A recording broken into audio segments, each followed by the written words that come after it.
Good morning बच्चों। आज की इस ऑनलाइन क्लास में एक बार फिर से आप सबों का स्वागत है। आज की कक्षा में विज्ञान के पाठ 9 में प्रकाश पाठ में हम जिन बिंदुओं पर बातें करेंगे वो इस प्रकार है। परावर्तित प्रकाश का पुनः परावर्तन, बहुमूर्तिदर्शी, पेरिस्कोप, प्रकाश का विक्षेपन, इंद्रधनुष तथा समतल दर्पण से प्रतिबिंब का बनना। पिछली कक्षा में हमने प्रकाश और प्रकाश के परावर्तन के बारे में जाना था। बच्चों, यदि हम दो समतल दर्पण को इस प्रकार से रखें कि दोनों के बीच कुछ कोण बने तो वहां पर हमें किसी वस्तु का बहु प्रतिबिंब यानी एक से अधिक प्रतिबिंब प्राप्त होगा। इसका कारण यह है कि जब एक समतल दर्पण पर किसी वस्तु का प्रतिबिंब बनता है तो वह दूसरे समतल दर्पण के लिए पुनः एक वस्तु का काम करता है और फिर से उस प्रतिबिंब का प्रतिबिंब दूसरे समतल दर्पण में बनता है और इस तरह से हमें एक से अधिक प्रतिबिंब प्राप्त होता है। अब यहाँ पर प्राप्त होने वाली प्रतिबिंबों की संख्या इस बात पर निर्भर करती है कि दो समतल दर्पणों के बीच में कितना कोण बन रहा है। यहाँ पर प्रतिबिंब की संख्या प्राप्त करने के लिए हम एक सूत्र की सहायता ले सकते हैं। वह सूत्र है 360 डिग्री बटे ए घटाव 1। यहाँ पर ए दो समतल दर्पणों के बीच का कोण है। मान लेते हैं कि दो समतल दर्पण के बीच का कोण 0 डिग्री है, तो वहां प्रतिबिंबों की संख्या 360 डिग्री बटे 0 डिग्री घटाव 1 यानी अनंत होगा। और यदि दो समतल दर्पणों को इस प्रकार से रखा गया है कि दोनों के बीच समकोण यानी 90 डिग्री का कोण बन रहा है, तो वहां प्रतिबिंबों की संख्या 360 डिग्री बटे 90 डिग्री घटाव 1 यानी 4 घटाव 1 यानी 3 होगा। यानी यदि दो समतल दर्पण को इस प्रकार से रखा जाता है कि दोनों के बीच समकोण यानी 90 डिग्री का कोण बनता है, तो वहां प्राप्त होने वाले प्रतिबिंबों की संख्या 3 होगी। अब हम देखेंगे बहुमूर्तिदर्शी। बहुमूर्तिदर्शी एक ऐसा प्रकाशीय यंत्र है या हम कह सकते हैं कि एक ऐसा खिलौना है जिसमें 3 आयताकार समतल दर्पणों को प्रिज्म के आकार में जोड़ा जाता है। इसमें 3 आयताकार समतल दर्पणों को इस प्रकार से जोड़ा जाता है कि तीनों दर्पण एक दूसरे पर 60 डिग्री पर झुके होते हैं। इसमें रंगीन कांच के टुकड़ों के द्वारा प्रकाश का परावर्तन होता है, जिसके कारण हमें जो प्रतिबिंब प्राप्त होता है वह रंगीन होता है और प्रतिबिंबों का एक सुंदर पैटर्न प्राप्त होता है। इसी तरह का दूसरा प्रकाशीय यंत्र है पेरिस्कोप। पेरिस्कोप प्रकाश के परावर्तन के सिद्धांत पर काम करता है। पेरिस्कोप में दो समतल दर्पणों का प्रयोग किया जाता है और यहाँ पर दोनों समतल दर्पण एक दूसरे के समानांतर होते हैं। हमने यहाँ पर एक डब्बे की कल्पना की है। यहाँ पर गत्ते का बना हुआ एक डब्बा है, इसके दोनों किनारे पर हमने काट लगाई है। अब यहाँ पर दोनों सिरे पर हम दो समतल दर्पणों को हमने इस प्रकार रखा है कि समतल दर्पण गत्ते के किनारे के साथ 45 डिग्री का कोण बना रहे हैं। दोनों समतल दर्पण एक दूसरे के समानांतर हैं। अब यहाँ पर यदि हम डब्बे के निचले भाग में या निचले के छिद्र में आंख से देखें तो हम वैसी वस्तु को देख पाते हैं जो हमारी दृष्टि रेखा पर नहीं है। यानी कोई वस्तु यदि ऊपरी सिरा पर रखी हुई है तो हम निचले सिरा पर आंख लगाकर उस वस्तु को देख पाते हैं।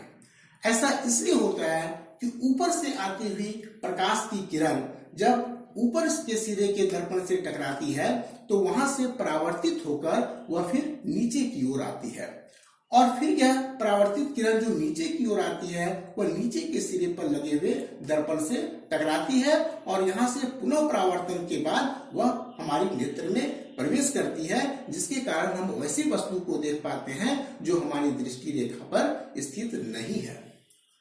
अब यहाँ पर हम देखेंगे प्रकाश का विक्षेपन। तो बच्चों, प्रकाश का विक्षेपन समझने के पहले हमें यह जानना होगा कि सूर्य का प्रकाश जिसे हम श्वेत प्रकाश कहते हैं वह वास्तव में 7 रंगों का मिश्रण होता है। यदि हम सूर्य के प्रकाश को यानी श्वेत प्रकाश को शीशे के बने हुए प्रिज्म से होकर गुजारें और प्रिज्म के दूसरी ओर हम सफेद कागज को रखें तो हमें यह सूर्य का प्रकाश या सफेद प्रकाश की किरण जो है वह 7 रंगों में बटी हुई दिखाई देगी। इसे हम प्रकाश का विक्षेपण कहते हैं, यानी श्वेत प्रकाश मतलब सूर्य के प्रकाश का किसी पारदर्शक माध्यम यानी प्रिज्म से गुजरने के पश्चात 7 रंगों में विभक्त हो जाना, इसे हम प्रकाश का विक्षेपण कहते हैं। अब यह श्वेत प्रकाश या सूर्य का प्रकाश जिन 7 रंगों में विभक्त होता है उन रंगों को यदि हम नीचे से ऊपर की ओर पढ़ें तो यह इस प्रकार से होगा: बैगनी, नीला, आसमानी, हरा, पीला, नारंगी और लाल। इसको याद करने की सुविधा के लिए हम संक्षिप्त रूप में बैनी आ पिनाला के रूप में याद कर सकते हैं। बैनी, बै से बैगनी, नी से नीला, आ से आसमानी, ह से हरा, पी से पीला, ना से नारंगी और ला से लाल। तो इस प्रकार हम इसे संक्षिप्त रूप में बैनी आह पिनाला या भी बिग्योर के रूप में याद कर सकते हैं। V VIBGYOR, V for violet, I for indigo, B for blue, G for green, Y for yellow, O for orange and R for red. तो ये सूर्य के प्रकाश का या श्वेत प्रकाश का किसी पारदर्शक माध्यम यानी प्रिज्म से गुजरने के पश्चात 7 रंगों में विभक्त हो जाना, इसे ही हम प्रकाश का विक्षेपण कहते हैं। अब इंद्रधनुष, तो इंद्रधनुष प्रकाश के विक्षेपण का एक बहुत ही सुंदर प्राकृतिक उदाहरण है। बारिश के मौसम में वायुमंडल में पानी की छोटी छोटी बूंदें तैरती रहती हैं और जब इन पानी की छोटी छोटी बूंदों से होकर सूर्य का प्रकाश गुजरता है तो सूर्य के प्रकाश का विक्षेपण होता है, वह 7 रंगों में विभक्त होता है, जिसके कारण हमें इंद्रधनुष दिखाई पड़ता है जो कई सारे रंगों में विभक्त होता है। अब हम देखेंगे समतल दर्पण से प्रतिबिंब का बनना।